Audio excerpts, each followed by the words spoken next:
what evil lurks in the hearts of men. The shadow knows.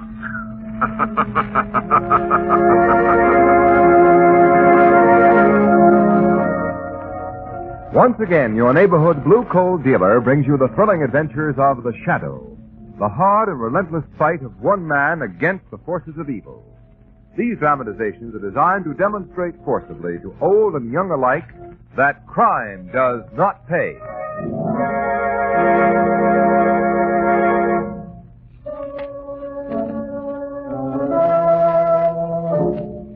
The Shadow, mysterious character who aids the forces of law and order, is in reality Lamont Cranston, wealthy young man about town. Several years ago in the Orient, Cranston learned a strange and mysterious secret, the hypnotic power to cloud men's minds so they cannot see him. Cranston's friend and companion, the lovely Margot Lane, is the only person who knows to whom the voice of the invisible Shadow belongs. Today's drama, Bubbling Death.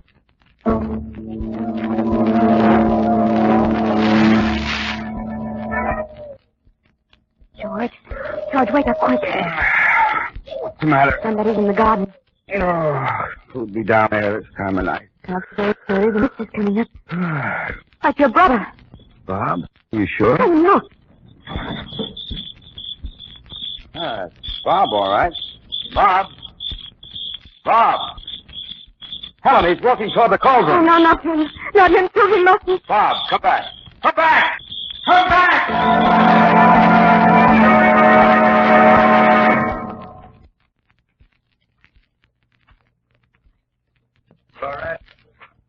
Florette, where are you? Florette!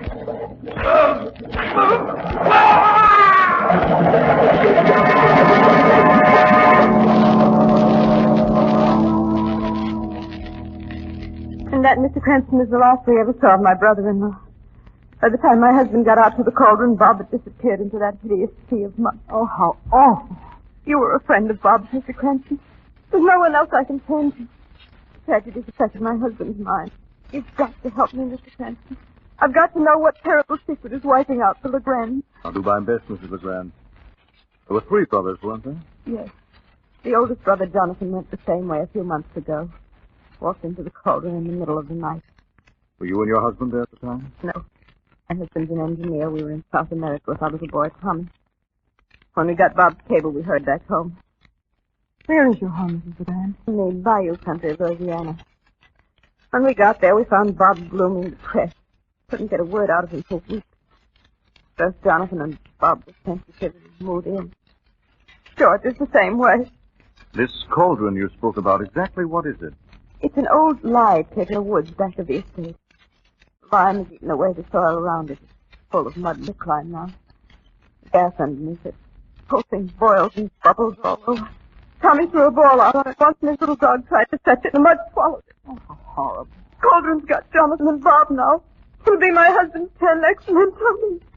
Oh, Mr. Cranston, you've got to come down to the estate and find out what's making the Legrands walk to their death.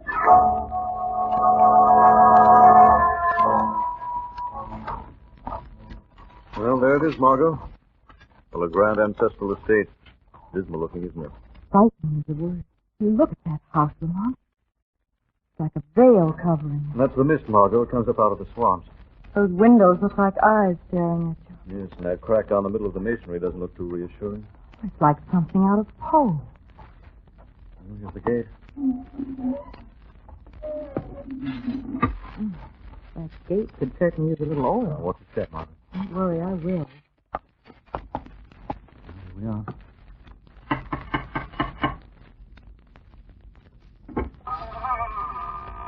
Yes? I'm Lamont Cranston. Miss Lane. Mrs. Legrand is expecting us. Yes, come in. My name is Keith. I'm the caretaker. Mrs. Legrand told me to show you to your rooms. I'll take your things. Thank you. Right this way to the living room. Even gloomier in here. Caretaker, Margot. I seem to remember... What, Lamont? No, nothing, Margot. Oh, Lamont, look. Hmm? Look at that painting over the fireplace. Why, she's lovely. Probably a family ancestor. Well, she is beautiful. I see you admiring the picture. Yes. Who is she? That's Florette Legrand, the first owner of this house. You wouldn't think to look at her that she was a murderess. A murderess? You mean that beautiful girl actually killed somebody? Oh, I could tell you things about this family, but they're better left unsaid. On the contrary, Keith, we'd like very much to hear them. Well, Florette Legrand was a singer in the days when this state still belonged to France. Oh, she was wild, undisciplined. She lured half a dozen men to their deaths in this house. What happened to her? Law finally caught up with her. She died on the gallows. That's an amazing story. Her descendants have lived in this house over 200 years, and there's been violent death in these rooms in every generation. It's her curse on the house of Legrand that's taken poor Mr. Bob and Mr. Jonathan. Now, what do you mean by that? It's her evil spirit that's lured them to their death.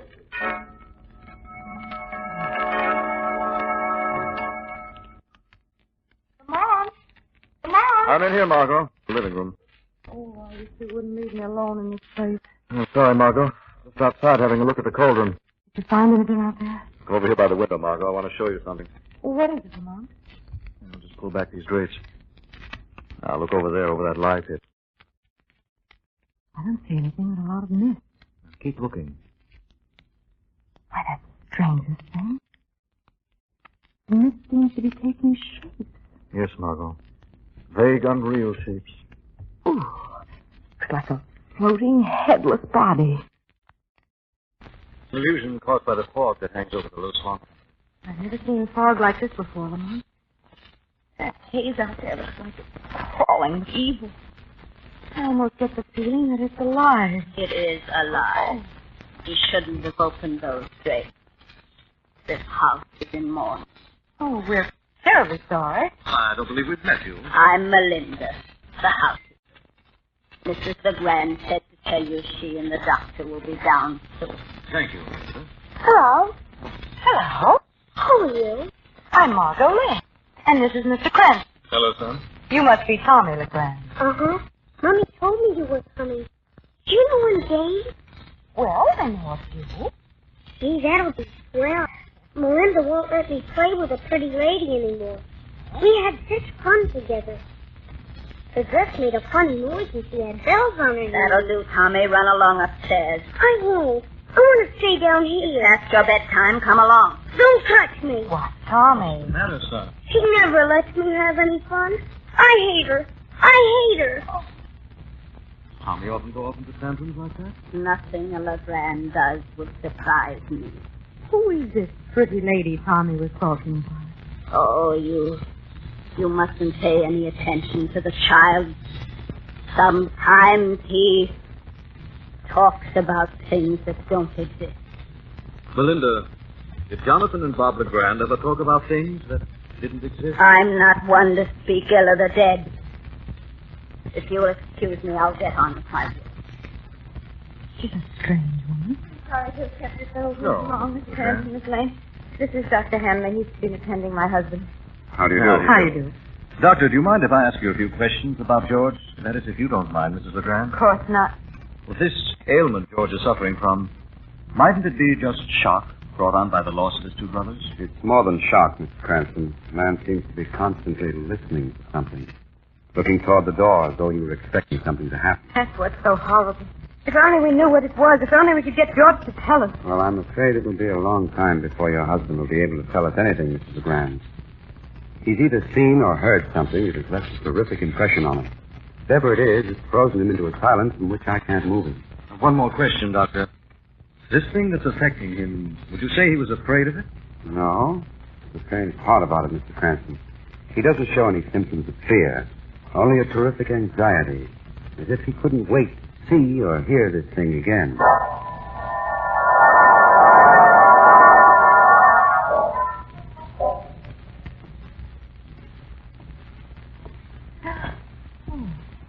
Oh, it's you, Mom. You gave me a scare. What are you doing walking around the halls at this hour, Margaret? Well, I kept seeing things behind those heavy black drapes in my room. So I'll just spend the night curled up on this hall sofa, fully dressed and wide awake. I don't blame you, Margot. This place isn't exactly conducive to sleep. I've just been reading a book I found downstairs in the library. A history of the Legrand family, Margot. Must have been interesting reading. If what Keith told us about Florette Legrand is true.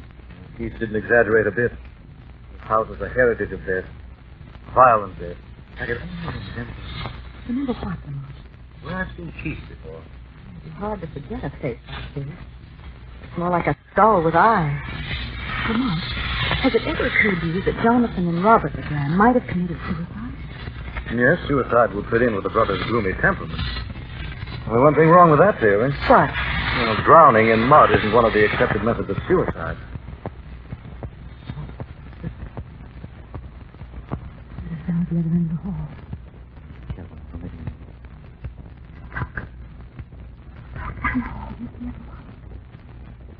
A kind of shape rising from the floor. In front of George Legrand. He's Going away. I'm going to find out what that thing is. I'm coming with you. Careful down these steps, Margot. Here we are. Careful now, don't trip over anything. Use that light switch. Don't move, Margot. There's something in this room. Steady, Margot. Wait till I strike a match. Now, here's the light switch. Looks like we're alone. Oh, my. Oh, this is awful. Things on my face that feel like cobwebs. We heard a noise and came down to investigate. Oh, you heard it too, eh? A swishing sound like the rustling of a woman's skirt and the tinkle of a charm bracelet? Yes, those were the sounds, Lamont. You say you've heard those sounds before? Oh, yes, it's her. It's Florette Legrand. What makes you so certain? He walks these halls at night seeking revenge. Revenge? For what? It was her own brother, the Duke Henri Legrand, who convicted her. She won't stay dead till she's taken the last of the Legrands with her. It's a curse. Yes, it's a curse. You believe in ghosts, Lamont? I don't know, Margot. But, Lamont! What are you staring at? What kind of material would make a swishing sound like the one we heard? Why, taffeta, I guess. Take a good look at that painting, Margot. That one of Florette Legrand. It's an excellent job. You can even see the grain of the cloth in her gown. Oh, Lamont. It's taffeta. Black taffeta. Yes, Margot. And that ornament on her wrist is a charm bracelet.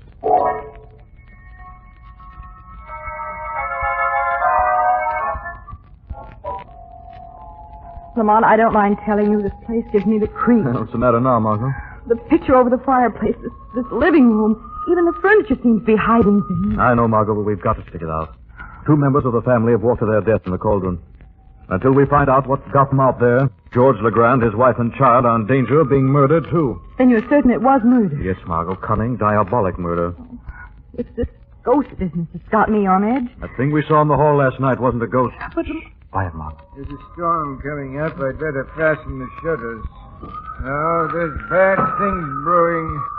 I've seen many things in this house, heard things. Why do you stay on if you don't like it here? Well, they gave me a home. It's little enough I can do to stay on when all the other servants have left. What about Melinda? She's still here? It's one of the reasons I stayed. I wouldn't trust her alone in the house with Mrs. Legrand and the boys. What's the matter, Mr. Legrand? It's George. He's out there walking towards you. Good heavens, no. He's going toward the cauldron. You've got to stop him. Take care of Mr. Legrand, Margot. Going out. Oh, Lamont, be careful. There he goes, the way his brothers went out into the dark. It's her evil spirit that calls them. Stop him.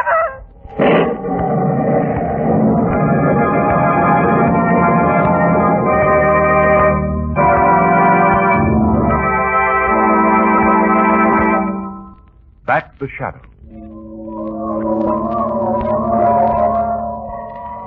Now here are his footprints. Right up to the edge of the cauldron. I'm afraid we're too late. No one could have saved him. He was doomed to go. How deep is this live pit? It has no bottom. I've tried filling it in. It's a murder spot to left open like this. Why wasn't it fenced off? I tried that too, but the storms around here uproot the fencing. We can't do anything out here. Let's go back to the house. A nasty job killing Mrs. Legrand. I'd better close the storm doors around back.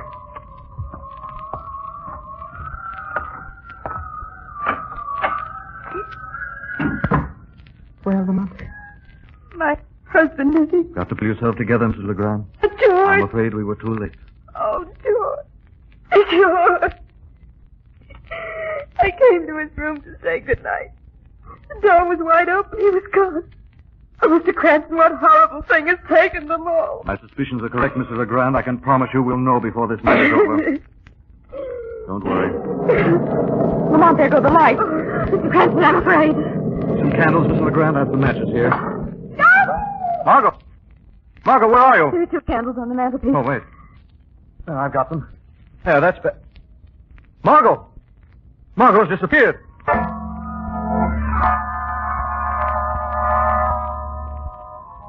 We've made a circuit of the house, not a trace of Margot. We must find her. Oh, I'm afraid I've drawn both of them into terrible danger, Mr. Cranston. Margot must be somewhere in this house. Mrs. Legrand, do you know of any secret panels in this room? No, maybe Keith would. I wonder where he is. So do I. I've over the entire house and haven't seen a sign of either him or Melinda. Someone's coming. Look, there's a candle glow on the stairs. Don't make a sound. Hey, it's Margot. Are you all right, Margot? There's something I have to do. Oh, yes, there it is on the desk. What's the matter with her? I don't know. She's picking up the letter opener. I've got to find Helen Legrand. Margot, put that down. Oh, Margot, listen to me. Well, give me that letter opener. Oh, Lamont. Oh, I'm so dizzy. My head is spinning. Margot, can you tell us what happened? I can't remember. Lamont, I was standing by the fireplace and the lights went out. Someone grabbed me. Do you know who it was? All I know is that I had a mad impulse to stab Helen Legrand. Yes, Margot. You've been a victim of post-hypnotic suggestion. Oh, Lamont. I almost committed murder. But not quite. We'll beat this thing, whatever it is, tonight.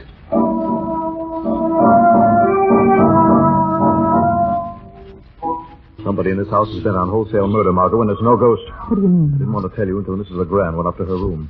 When Keith and I went out to the cold room, I noticed another pair of footprints beside George's. Tiny footprints like those made by a woman's slipper. Woman's slipper? I don't understand. I found something else. It wasn't the storm that put out the lights. How do you know? While we were looking for you, I noticed the fuse box in the hall was ajar. One of the fuses has been removed. Lamont, do you think Keith could have... Keith, if I could only remember... Keith. Hypnotism. I've got it. I know where I've seen him before. Look, Margot, go on upstairs, stay in your room, and lock the door. Well, what are you going to do, I think it's about time the shadow took a hand in this game. I've got a hunch that old caretaker isn't the superstitious fool he seems.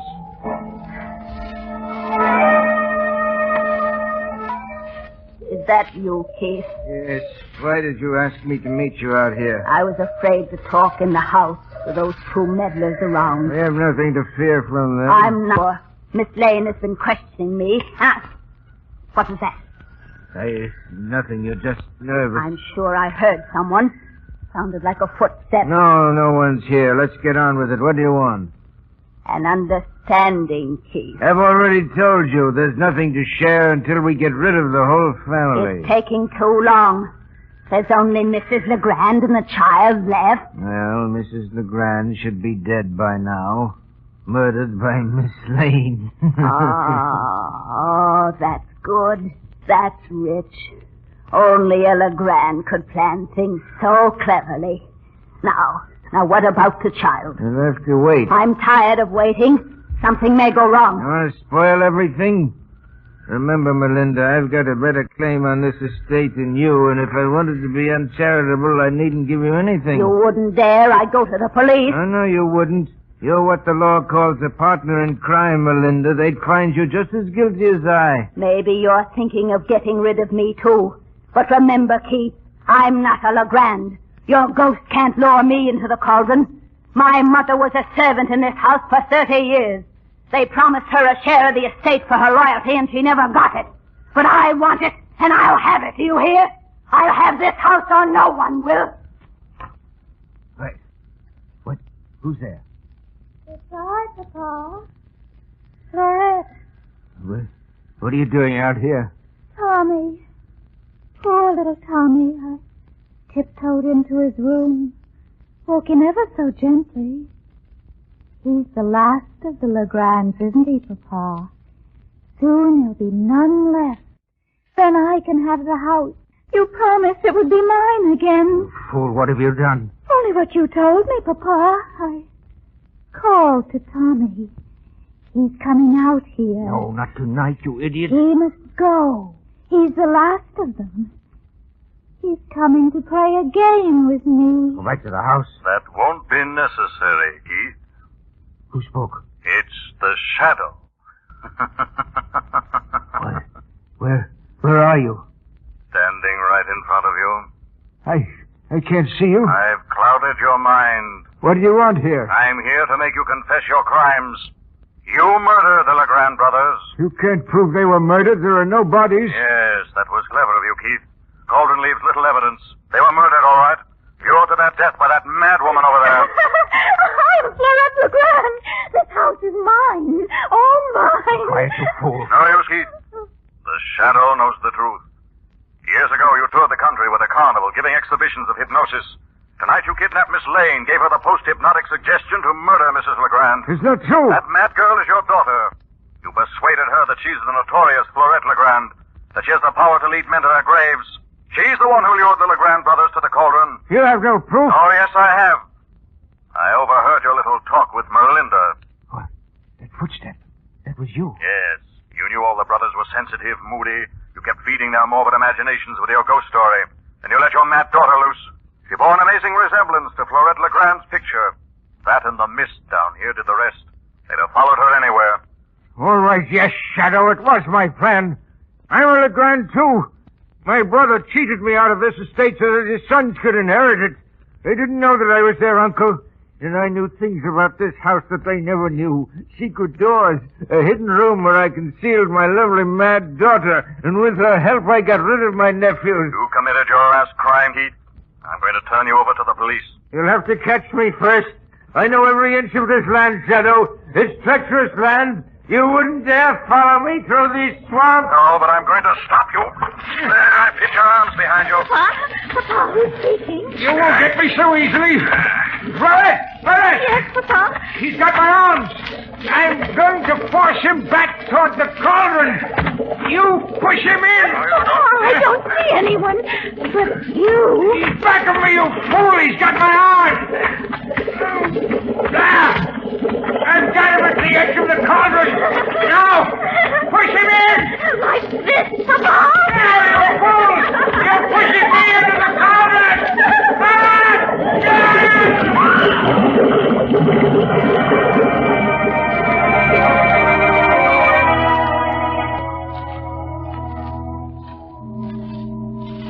Well, Margot, I guess that solves the mystery of the Legrand ghost.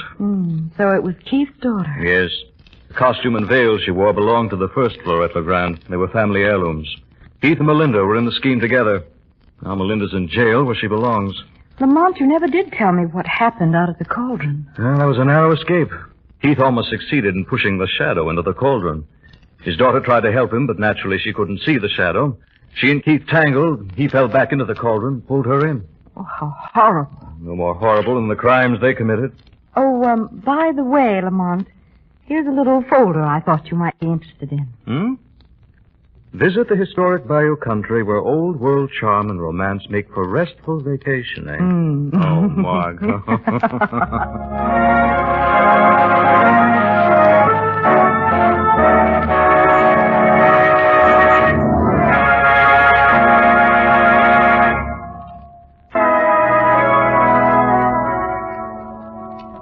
The Shadow program is based on a story copyrighted by Street and Smith Publications. The characters, names, places, and plot are fictitious. Any similarity to persons living or dead is purely coincidental. Again next week, The Shadow will demonstrate that the weed of crime bears bitter fruit. Crime does not pay. The shadow knows. next week, same time, same station, your friendly blue coal dealer brings you another strange and thrilling adventure in the Shadow's daring battle against the forces of evil.